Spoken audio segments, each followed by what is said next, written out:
Labis namang nakababahala ang balitang ito, isang grupo ng mga batang na videohang naglalaro at patakbo-takbo sa ibabaw ng Quezon Avenue underpass sa Quezon City. Hindi alintana ang peligrong maaari nilang sapitin. Balitang hatid ni Jamie Santos.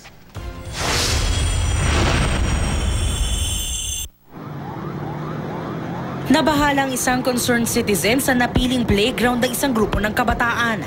Makikita sa kanyang kuha ang walang takot na pagtawid ng mga batang ito sa ibabaw ng underpass sa Quezon Avenue, corner G. Araneta Avenue sa Quezon City. Di alintana ang panganib na pwede silang mahulog at masagasaan ng mga humaharurot na sasakyan. Ang isa sa kanila, tila nag-post pa nang mapansing may kumukuha ng video sa kanila.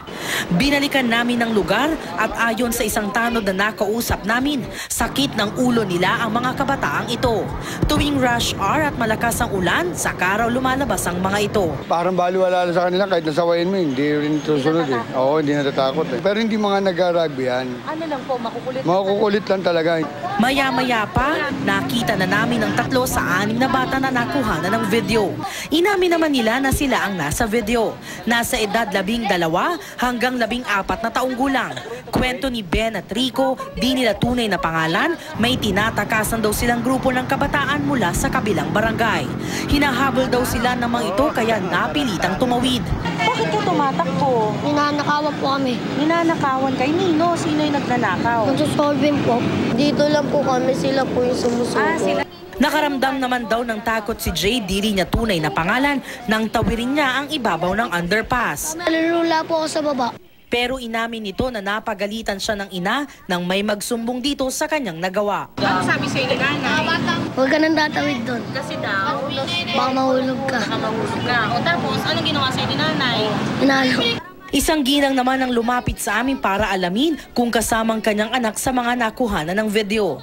Ano? Bayan? O, tiga mo ta. Ate, ayun to, ayun to.